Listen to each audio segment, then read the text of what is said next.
Hello friends, स्वागत है आप सभी का iconic nursing academy YouTube channel पे। शॉर्ट वीडियो सीरीज में आगे बढ़ते हुए नेक्स्ट डील करने वाले हैं high risk pregnancy test. High risk pregnancy test, यहां से एक क्वेश्चन कंप्लीट पूछा जाएगा यहां से CHO एग्जाम के अंदर। तो बच्चों देखते हैं यहाँ पे students high risk pregnancy test कौन कौन से अपन वहां पे परफॉर्म कर सकते हैं और किस तरह से वहां पे क्वेश्चन पूछा जाता है।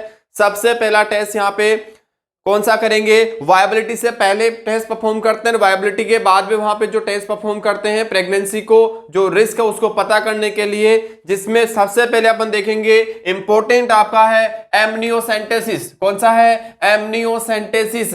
एमनियोसेंटेसिस जो आपका टेस्ट है वो एमनियोसेंटेसिस किसके लिए करते हैं? एमनियोसेंटेसिस में एमनियोटिक फ्लूइड को क्या करते हैं, वहां पे जो एमनियोटिक जो मेम्ब्रेन है वहां से एमनियोटिक फ्लूइड को लेकर और उसका क्या करते हैं वहां पे टेस्ट करते हैं। ये टेस्ट कब करते हैं, ये इंपॉर्टेंट है यहाँ पे। ये टेस्ट कब करते हैं? ये 14 से 16 वीक में कब परफॉर्म करेंगे? 14 to 16 वीक पे परफॉर्म करते हैं। अगर ये पूछे आपको अर्ली कब कर सकते हैं, अर्ली कब कर सकते हैं, तो 12 से 14 वीक है वहां पे, उस दौरान अपन यहाँ पे परफॉर्म कर सकते हैं। ठीक है, तो क्यों करते हैं एमनियोसेंटेसिस? ताकि अपन क्या आइडेंटिफाई कर सके वहां पे, किसको आइडेंटिफाई करने के लिए कर रहे हैं कि वहां पे सेल को आइडेंटिफाई करने के लिए कर सकते हैं, क्रोमोसोम को आइडेंटिफाई करने के लिए कर रहे हैं, सेक्स का पता करने के लिए कर रहे हैं, और पल्मोनरी मैच्योरिटी लंग्स की मैच्योरिटी के लिए वहां पे अपन क्या कर रहे हैं, एमनियोसेंटेसिस टेस्ट वहां पे परफॉर्म कर रहे हैं, लंग्स की मैच्योरिटी के लिए वहां पे परफॉर्म कर रहे हैं। ठीक है, क्योंकि जो लंग्स के अंदर जो पल्मोनरी जो सीक्रेशंस होते हैं वो भी क्या करते हैं आपके एमनियोटिक फ्लूइड के अंदर क्या करेंगे, हेल्प करते हैं वहां पे। तो पल्मोनरी मैच्योरिटी के लिए भी अपन यहाँ पे क्या कर रहे हैं, पता करने के लिए एमनियोसेंटेसिस परफॉर्म कर रहे हैं। तो क्या बोला अपन ने बच्चों, एमनियोसेंटेसिस होता है, ये एमनियोटिक फ्लूइड है उसको टेस्ट कर रहे हैं, एमनियोटिक फ्लूइड को डिटेक्ट कर रहे हैं वहां पे। क्यों कर रहे हैं? ताकि किसको आइडेंटिफाई करें, सेल को, क्रोमोसोम को, सेक्स को और पल्मोनरी मैच्योरिटी को। कब परफॉर्म करते हैं? Around 14 to 16 week. अराउंड, ये क्वेश्चन आपका अराउंड 14 to 16 वीक। इसके अलावा जो एमनियोटिक फ्लूइड जो इंडेक्स होता है, एमनियोटिक फ्लूइड इंडेक्स AFI, उसका जो कितना होता है 5 to 25 सेंटीमीटर। कितना होता है? 5 to 25 सेंटीमीटर। ठीक है, ये होगा आपका amniotic fluid index. Next test के आगे तरफ बढ़ते हैं, ये भी वेरी वेरी इंपॉर्टेंट आपका मैटरनल सीरम अल्फा फीटोप्रोटीन। कौन सा है? MSAFP, maternal serum alpha fetoprotein. और ये टेस्ट कब परफॉर्म करते हैं? ये करते हैं अराउंड 15 to 20 वीक, 15 से 20 वीक के अंदर परफॉर्म करेंगे।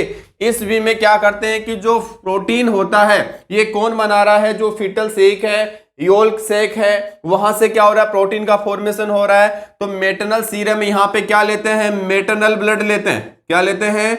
मैटरनल ब्लड लेते हैं, सैंपल मैटरनल ब्लड लेते हैं। उसके अंदर जो प्रोटीन है उस प्रोटीन के लेवल को क्या कर रहे हैं, वहां पे असेस कर रहे हैं। और कब परफॉर्म करते हैं? अराउंड 15 to 20 वीक, 15 से 20 वीक परफॉर्म कर रहे हैं। अगर यहाँ पे मैटरनल सीरम अल्फा फीटोप्रोटीन का लेवल अगर ज्यादा आता है वहां पे, मतलब अगर वैल्यू कितनी आ रही है, ज्यादा आ रही है वहां पे, तो वो किसको इंडिकेट कर रही है वहां पे? अगर MSAFP का वैल्यू अगर ज्यादा आता है तो वो किसको इंडिकेट करेगा? मल्टीपल प्रेगनेंसी को। किसको इंडिकेट करेगा? मल्टीपल प्रेगनेंसी को इंडिकेट करेगा। इसके अलावा ये क्वेश्चन पूछे जाते हैं यहां से कि अगर हाई वैल्यू है MSAFP की तो वो किसको इंडिकेट करती है? ये बिल्कुल श्योर क्वेश्चन पूछा जाएगा CHO एग्जाम में, या वहां पे एब्डोमिनल वॉल डिफेक्ट हो सकता है।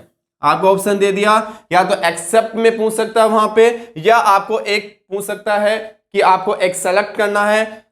इसके अलावा सबसे very very important neural tube defect. अगर वहां पे MSAP ज्यादा होगा तो वहां पे न्यूरल ट्यूब डिफेक्ट होगा। न्यूरल जो ट्यूब है वो कंप्लीट उसका फॉर्मेशन नहीं हो पाएगा फीटस के अंदर, वहां पे वो इनकम्प्लीट रहेगी वहां पे, तो न्यूरल ट्यूब डिफेक्ट देखने को मिलेगा।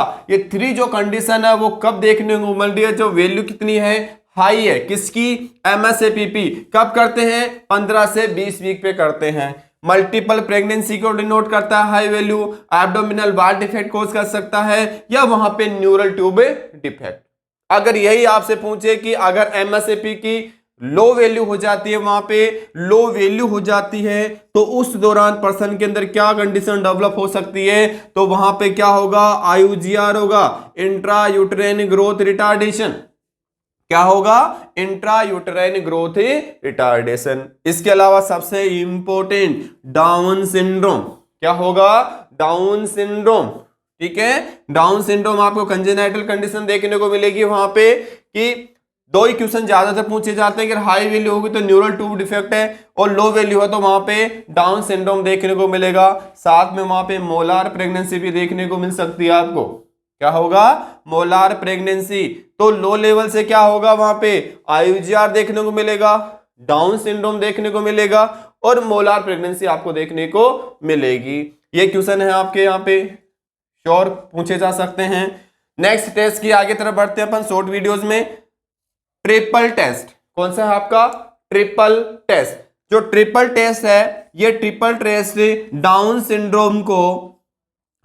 सिंड्रोम को आइडेंटिफाई करने के लिए किया जाता है। डाउन सिंड्रोम को आइडेंटिफाई करने के लिए कौन सा टेस्ट किया जाता है, तो आपका आंसर होना चाहिए ट्रिपल टेस्ट। या ऐसे पूछ सकता है कि ट्रिपल टेस्ट के अंदर कौन कौन से टेस्ट आते हैं, ट्रिपल टेस्ट के अंदर कौन कौन से टेस्ट आते हैं, तो आपका आंसर होना चाहिए सर कि maternal serum alpha fetoprotein test आता है, SCG का टेस्ट आता है वहां पे, और अनकॉन्जुगेटेड या एस्ट्रोडियोल बोल सकते हैं, UE3 है आपका, एस्ट्रोडियोल आता है वहां पे।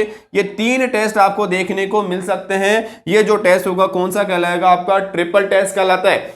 और ये जो ट्रिपल टेस्ट है ये कब परफॉर्म करने आपको, 15 to 18 वीक, 15 से 18 वीक पे आपको इसको परफॉर्म करना है। ठीक है, तो ये कौन सा होगा, ट्रिपल टेस्ट। तीनों का याद रखना आपको, मैटरनल सीरम अल्फा फीटोप्रोटीन होता है, SCG है, या एस्ट्रोडियोल वाला टेस्ट आता है। ये तीनों किसमें, ट्रिपल टेस्ट में परफॉर्म करते हैं। क्यों करते हैं, डाउन सिंड्रोम को आइडेंटिफाई करने के लिए। नेक्स्ट अपन डील करेंगे कि फीटल ब्लड सैंपलिंग, कौन सा है, फीटल ब्लड सैंपलिंग या परक्यूटेनियस अम्बिलिकल ब्लड सैंपलिंग। यहां पे क्या करते हैं, अम्बिलिकल वेन है, अम्बिलिकल वेन से क्या करते हैं, ब्लड सैंपल ले रहे हैं। ठीक है, अम्बिलिकल वेन से ब्लड सैंपल ले रहे हैं, और एक कब परफॉर्म करेंगे, 18 से 20 वीक पे। कब परफॉर्म कर रहे हैं, अराउंड 18 to 20 वीक पे परफॉर्म करेंगे आपका फीटल ब्लड सैंपलिंग या परक्यूटेनियस अम्बिलिकल ब्लड सैंपलिंग। ठीक है, नेक्स्ट बात करते हैं इसमें एक टेस्ट आता है आपका कोरियोनिक विलाई सैंपलिंग। यहां से क्वेश्चन बनता है, ये पूछ सकता है आपको कि कोरियोनिक विलाई जो सैंपलिंग टेस्ट है ये कब परफॉर्म करते हैं या किसके लिए परफॉर्म करते हैं। ठीक है, तो जो कोरियोनिक विलाई सैंपलिंग है, या इसको फुल फॉर्म भी कई बार पूछ ली जाती है, CHO एग्जाम से फुल फॉर्म बहुत ज्यादा पूछी जाती है। तो सीरियस क्या है, कोरियोनिक विलाई सैंपलिंग बोल सकते हैं। ये क्यों करते हैं, ये आपके जो प्लेसेंटा है उस प्लेसेंटा के स्ट्रक्चर या उसके फंक्शन को आइडेंटिफाई करने के लिए किया जाता है, या वहां पे जो कंजेनाइटल एब्नॉर्मलिटीज है उनको आइडेंटिफाई करने के लिए कौन सा टेस्ट किया जाता है, आपका CVS कोरियोनिक विलाई सैंपलिंग। क्यों कर रहे हैं, ताकि उसकी स्ट्रक्चर या उसकी फंक्शन है प्लेसेंटा की उसको आइडेंटिफाई करने के लिए कर सकते हैं, या वहां पे अगर कंजेनाइटल एब्नॉर्मलिटी है तो उसको पता करने के लिए अपन कौन सा टेस्ट करेंगे, वहां पे CVS कोरियोनिक विलाई सैंपलिंग। और ये कब परफॉर्म करना है, ये बिल्कुल पूछा जाता है अराउंड 10 to 12 वीक, 10 से 12 वीक पे आपको परफॉर्म करना है। तो ये बात होगी आपके कोरियोनिक विलाई सैंपलिंग। याद रखना है आपको कि प्लेसेंटा की स्ट्रक्चर या उसके फंक्शंस को आइडेंटिफाई करने के लिए जो टेस्ट किया जाता है वो आपका टेस्ट होता है कोरियोनिक विलाई सैंपलिंग। या कंजेनाइटल एब्नॉर्मलिटी का पता करने के लिए भी CVS टेस्ट किया जाता है। नेक्स्ट बात करेंगे किक काउंट। क्या बोल रहे हैं, किक काउंट, किक करना, लात मारना। ठीक है, लात मारना, किक मारना, इसको क्या बोल सकते हैं, आल्सो नोन एज 12 हावर फॉर्मूला। आपको ऐसे पूछे कि 12 हावर फॉर्मूला किसको बोलते हैं, 12 हावर फॉर्मूला किसे कहेंगे, तो आपका आंसर होना चाहिए जो किक काउंट है। क्या है, किक काउंट है। मतलब कहने का मतलब है कि 12 हावर में 12 हावर्स में वहां पे मदर में क्या होगा, जो फीटस है वो क्या करेगा, किक करेगा। क्या करेगा, किक करेगा, लात मारेगा। कितनी मारेगा, 12 हावर में अराउंड 10 किक। 12 हावर्स में अराउंड कितनी, 10 किक वहां पे। तो इक्वेशन ये बन सकता है कि यहाँ पे ज्यादा मोस्टली या तो एक तो कितने मोमेंट या कितना किक वहां पे क्या कर रहा है, मार रहा है वहां पे, या इसको कौन सा फॉर्मूला बोलते हैं, 12 हावर फॉर्मूला बोलते हैं। तो किक काउंट आपको याद रखना है। नेक्स्ट बात करूं वहां पे विब्रो अकाउस्टिक स्टिमुलेशन टेस्ट या वीएसटी, कौन सा होगा, विब्रियो अकाउस्टिक स्टिमुलेशन टेस्ट या वीएसटी आपका जो टेस्ट होता है। कहने का मतलब है कि जब आसपास है डीजे बजेगा मुन्ना नाचेगा, बोलते हैं डीजे बजेगा तो मुन्ना नाचेगा। तो यहां पे भी ऐसा ही है यहां पे कि जब डीजे यहां पे बज रहा है तो कहने का मतलब है विब्रियो अकाउस्टिक स्टिमुलेशन टेस्ट किस लिए कर रहे हैं, ताकि ईयर के फंक्शन को आइडेंटिफाई कर सके। फीटस के ईयर के जो फंक्शंस हैं उनको आइडेंटिफाई पता करने के लिए अपन अगर उसके साउंड में अगर उसके ईयर के अंदर अगर वहां पे साउंड जाता है, मान लो डीजे बज रहा है तो साउंड जाएगा तो वो क्या करेगा, वहां पे फंक्शन करेगा। ठीक है, तो इसको आइडेंटिफाई कर सकते हैं। तो कहने का यही पूछ सकता है कि विब्रियो अकाउस्टिक स्टिमुलेशन जो टेस्ट है वो किसके लिए करते हैं, तो आपका आंसर होना चाहिए सर ईयर इन्फेक्शन के लिए या ईयर फंक्शन के लिए अपन वहां पे परफॉर्म करेंगे। ठीक है, नेक्स्ट बात आती है बायोफिजिकल प्रोफाइल। बायोफिजिकल प्रोफाइल, यहां से क्वेश्चन बनता है कि बायोफिजिकल प्रोफाइल के अंदर क्या क्या टेस्ट करते हैं, वहां पे ये पूछ लिया जाता है वहां पे, या क्या परफॉर्म नहीं करते एक्सेप्ट में आपको वहां पे पूछ लिया जाता है। तो बायोफिजिकल प्रोफाइल है, इसमें क्या क्या करते हैं, फीटल मूवमेंट देखते हैं, क्या देखेंगे, फीटल मूवमेंट देखते हैं, फीटल हार्ट रेट देखेंगे, वहां पे फीटल हार्ट रेट कितनी होती है 120 to 160 बीट्स पर मिनट होती है। फीटल हार्ट रेट कितनी होती है 120 to 160 बीट्स पर मिनट होती है। और जो फीटल हार्ट रेट होती है आपके जो प्री नेटल पीरियड आपके इंट्रानेटल पीरियड से, वहां पे अपन क्या करते हैं, वहां पे ऐसे करेंगे। ठीक है, इसके अलावा लंग्स की मैच्योरिटी, लंग्स की मैच्योरिटी भी वहां पे अपन किसमें देखते हैं, बायोफिजिकल प्रोफाइल के अंदर देखते हैं। वहां पे लेसिथिन है, स्पेंग्लोमाइलिन है, उसका रेशियो देखते हैं, वहां पे एलएस रेशियो वहां पे देखते हैं। ठीक है, तो एलएस रेशियो वहां पे या लंग्स मैच्योरिटी अपन देख रहे हैं वो किसके अंदर आएगा, बायोफिजिकल प्रोफाइल के अंदर आएगा। अब बात आती है कि सर एक और आता है, वो आता है मॉडिफाइड MBPP, मतलब modified biophysical profile. Modified biophysical profile, इसके अंदर और कौन से ऐड होते हैं, मॉडिफाई करके, मतलब इसको मॉडिफिकेशन किया, मॉडिफाई करने के बाद में वहां पे और 2 टेस्ट वहां पे ऐड कर दिए। आपके बीपीपी वाले बायोफिजिकल प्रोफाइल तो होंगे ही होंगे, साथ में और कौन से होंगे, प्लेसेंटल फंक्शन, वहां पे आपको जो प्लेसेंटा, उस प्लेसेंटा के फंक्शन भी आपको देखने होते हैं। ओके बेटा जी, इसके अलावा एमनियोटिक फ्लूइड फंक्शन आपको देखने पड़ेंगे। ठीक है, तो 2 टेस्ट यहां पे आपको एक्स्ट्रा जोड़ रहे हैं, वो है आपका प्लेसेंटल फंक्शन, इसके अलावा एमनियोटिक फ्लूइड फंक्शन। ठीक है, ये किसके अंदर आएगा, आपके मॉडिफाइड बायोफिजिकल प्रोफाइल के अंदर आएगा। ओके, नेक्स्ट आता है आपका फीटल लेंथ। ये क्वेश्चन आता है, ये पूछा जाता है कि फीटस की जो लेंथ है, फीटल लेंथ, ठीक है, वो कौन सी होती है आपके, एक होती है क्राउन टू रम, कौन सी होती है, क्राउन टू रम लेंथ। ठीक है, मतलब हेड से उसके बटक्स तक बोल सकते हैं, उसकी जो लेंथ होती है अराउंड कितनी होती है 30 सेंटीमीटर, कितनी होती है 30 सेंटीमीटर होता है। ये पूछ सकता है कि क्राउन टू रंप जो लेंथ होती है वो कितनी होती है फिटस की, तो कितनी होती है 30 सेंटीमीटर होती है। या आप पूछे आपको कि क्राउन टू हील कितनी होती है, क्राउन टू हील कितनी होती है, हेड टू आपका कंप्लीट टू है वहां पे, तो उसकी जो लेंथ होगी वो कितनी होगी, तो इसकी लेंथ कितनी होती है 50 सेंटीमीटर होती है। कितनी होती है 50 सेंटीमीटर होती है। ठीक है, तो ये क्वेश्चन बन सकता है, यहां से पूछ सकता है आपको क्राउन रम की लेंथ पूछ सकता है, या आपको क्राउन हील की लेंथ पूछ सकता है, या ऐसे भी पूछ सकता है क्राउन टू रम जो लेंथ होती है कहां से कहां तक होती है, तो कहां से होगी आपके हेड टू बटक्स होगी वहां पे, क्राउन हील होती है आपके हेड टू वहां पे कंप्लीट लेंथ होती है वो अराउंड 50 होगी, या आपकी कितनी होगी 30 होगी। ये टेस्ट पढ़े अपन ने, सबसे इंपॉर्टेंट टेस्ट आ रहा है, यहां से तो बिल्कुल पूछा जाता है, डेफिनेशन दे दीजिए, पूछ लिया जाता है टेस्ट किस लिए करते हैं, आता है नाइट्रोजन टेस्ट। कौन सा आता है, नाइट्रोजन टेस्ट। नाइट्रोजन टेस्ट है, ये क्यों करते हैं, ये एमनियोटिक फ्लूइड के लीकेज के लिए करते हैं, यही पूछ लिया जाता है कि जो नाइट्रोजन टेस्ट होता है ये क्यों परफॉर्म करेंगे, ये इसलिए करते हैं क्योंकि अगर एमनियोटिक फ्लूइड का लीकेज हो रहा है या नहीं हो रहा, इसका पता करने के लिए कौन सा टेस्ट करेंगे, नाइट्रोजन टेस्ट करते हैं कि एमनियोटिक फ्लूइड लीक तो नहीं हो रहा, एमनियोटिक फ्लूइड बाहर तो नहीं निकल रहा, उसका लीकेज तो नहीं हो रहा, इसलिए कौन सा टेस्ट करेंगे, आपका नाइट्रोजन टेस्ट परफॉर्म करते हैं। ठीक है, ओके फ्रेंड, समझ में आया सभी को। ठीक है, नेक्स्ट देखते हैं, छोटा सा, कंप्लीट नहीं जाएंगे ज्यादा डिटेल के अंदर। एक आता है आपका एनएसटी, कौन सा आता है, एनएसटी। एनएसटी का मतलब है नॉन स्ट्रेस टेस्ट। कौन सा है, नॉन स्ट्रेस टेस्ट। ये टेस्ट फीटस के मूवमेंट को वहां पे पता करने के लिए, फीटल मूवमेंट पता करने के लिए, फीटल हार्ट रेट वहां पे पता करने के लिए परफॉर्म किया जाता है। वहां पे रिएक्टिव कंडीशन होती है, नॉन रिएक्टिव कंडीशन होती है। इसका कंप्लीट लेक्चर बाद में बात करेंगे। यहाँ पे सीएचओ एग्जाम्स के अकॉर्डिंग इतना ही पूछा जाता है कि एनएसटी इसकी फुल फॉर्म पूछ ली जाती है। नॉन स्ट्रेस टेस्ट होता है, क्यों करते हैं, फीटल मूवमेंट के लिए, वहां पे फीटल हार्ट रेट के लिए, वहां पे उसका पता करने के लिए वहां पे करते हैं। और ये कब परफॉर्म करते हैं, तो अराउंड 30 वीक कब परफॉर्म करेंगे, अराउंड 30 वीक वहां पे ये परफॉर्म करेंगे। इसके अलावा एक टेस्ट आता है आपका सीएसटी। कौन सा आता है, सीएसटी। ठीक है, सीएसटी का मतलब क्या है, वहां पे कॉन्ट्रैक्शन। कौन सा आएगा, कॉन्ट्रैक्शन स्ट्रेस टेस्ट।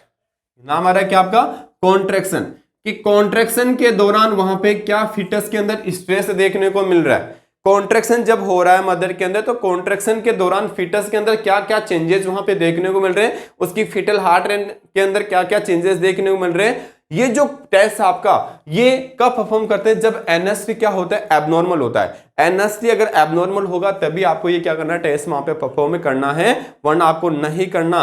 और ये जो टेस्ट होता है अराउंड कब करेंगे, 34 वीक। कब करेंगे, 34 वीक के समथिंग का वहां पे परफॉर्म करते हैं। तो ये कुछ आपके इंपॉर्टेंट टेस्ट थे, ठीक है, जहां से क्वेश्चन बन सकता है एक सीएचओ एग्जाम में। फटाफट सुपरफिशियल रिवीजन कर देता हूं। आपने पढ़ा, सबसे पहले एमनियोसेंटेसिस पढ़ा, एमनियोटिक फ्लूइड को, वहां पे एमनियोटिक फ्लूइड का सैंपल लेके उसका टेस्ट करते हैं, अराउंड 14 to 16 वीक करते हैं। सेल, क्रोमोसोम, सेक्स या पल्मोनरी मैच्योरिटी को आइडेंटिफाई करने के लिए करते हैं।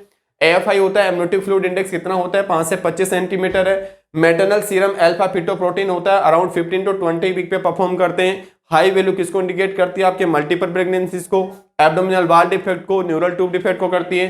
लो वैल्यू होती है किसको डिनोट करती है, आईजीआर को, डाउन सिंड्रोम को, मोलो प्रेगनेंसी को। ये इंपॉर्टेंट है, यहाँ से क्वेश्चन पूछा जाता है किसी भी कंपटीशन एग्जाम में। ट्रिपल टेस्ट आता है, कौन कौन से 3 टेस्ट आते हैं, किस लिए करते हैं, डाउन सिंड्रोम को आइडेंटिफाई करने के लिए करते हैं, 15 to 18 वीक पे करते हैं।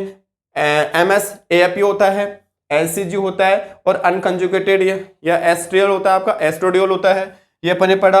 इसके अलावा फीटल ब्लड सैंपलिंग या पप्स बोला, अम्बिलिकल वेन से ब्लड सैंपल लेते हैं, वहां पे 18 to 20 वीक पे लेते हैं। सीवीएस आता है, कोरोनो की विलाइज सैंपलिंग आता है, 10 से 12 वीक पे परफॉर्म करते हैं।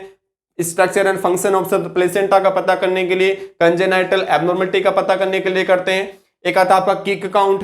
किक काउंट इसको क्या बोलते हैं, 12 हावर फॉर्मूला। क्या बोलते हैं, 12 हावर फॉर्मूला। ये 10 किक आपको 12 हावर के अंदर देखने को मिलेगा, 10 बार क्या लात मारेगा जो आपका फिटस है 12 घंटे के अंदर। एक आता है विब्रियो अकाउस्टिक स्टिमुलेशन टेस्ट, किस लिए करते हैं, ईयर फंक्शन को टेस्ट करने के लिए करते हैं। यहाँ पे बीपीपी आता है, बायोफिजिकल प्रोफाइल, इसमें कौन कौन से आते हैं, फीटल मूवमेंट देखना है, फीटल हार्ट रेट देखना है, लंग्स की मैच्योरिटी आपको देखनी है। एक आता मॉडिफाइड, मॉडिफाइड में मॉडिफिकेशन कर दिया वहां पे, तो प्लेसेंटल फंक्शन ऐड कर दिया, एमनियोटिक फ्लूइड फंक्शन वहां पे ऐड कर दिया। फीटल लेंथ का ध्यान रखना है, क्राउन रंप होती है, लेंथ होती है 30 सेंटीमीटर होती है, क्राउन हील जो लेंथ होती है 50 सेंटीमीटर होती है। और नाइट्रोजन टेस्ट का आपको ध्यान रखना है, एमनियोटिक फ्लूइड को लीकेज को आइडेंटिफाई करने के लिए कौन सा टेस्ट कर रहे हैं, आपका नाइट्रोजन टेस्ट वहां पे परफॉर्म कर रहे हैं। एनएसटी और सीएसटी में full form non stress test, contraction stress test, वो आपका अराउंड 30 वीक करते हैं, या आपका अराउंड 34 वीक अपन वहां पे परफॉर्म करेंगे, जहां पे कॉन्ट्रैक्शन आ रहे हैं, कॉन्ट्रैक्शन की वजह से वहां पे क्या हो रहा है, उस फीटस के अंदर क्या क्या चेंजेस देखने को मिल रहे हैं। तो ये था short video high risk pregnancy test के बारे में। ओके, आई होप सभी को समझ में आ गया होगा। तो हो सके उतना चैनल को सब्सक्राइब करें, शेयर करें, कमेंट करें। Okay, thank you.